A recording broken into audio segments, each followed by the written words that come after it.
The LA Design Challenge it's a competition between different studios in the LA area. The goal for this year's challenge was to create a youth mobile that would come out in the year 2030. Audi of America actually established a Facebook webpage inviting opinions and also some thoughts. There was a lot of people contributing ideas as to what a future car would look like and be like. It's a very progressive way of actually getting in touch with our customers out there, and this was quite unique.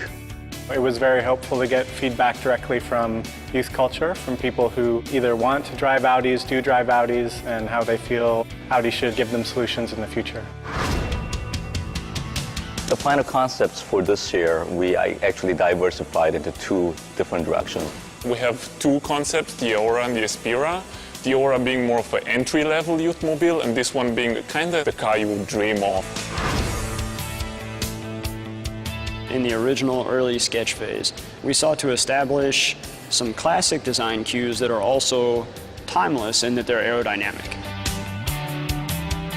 One of the things that inspired the design, especially for the shape of it, was taking it back to the old Auto Union racing cars that had like this cigar shape. The design challenge for me is always look into the future.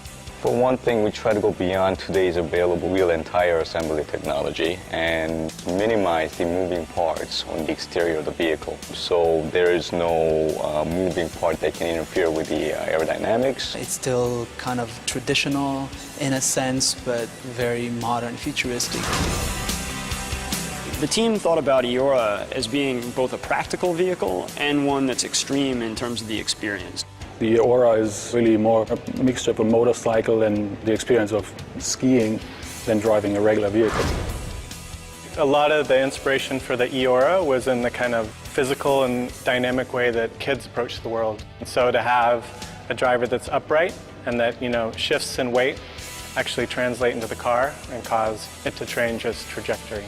We try to actually make them into more of a personal experience. So the question might be, how do you communicate with your passengers or peers?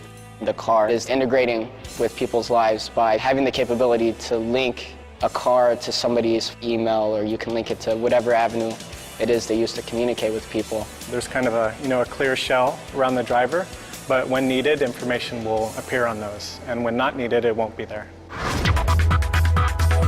In any design process, you got to do something that's exciting.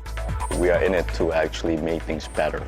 Looking at these designs, it really gives you the idea that there's progress to look forward to. We try to actually make it simpler and more pure. At the end of the day, we are not designing for ourselves, but we're designing it for our fans.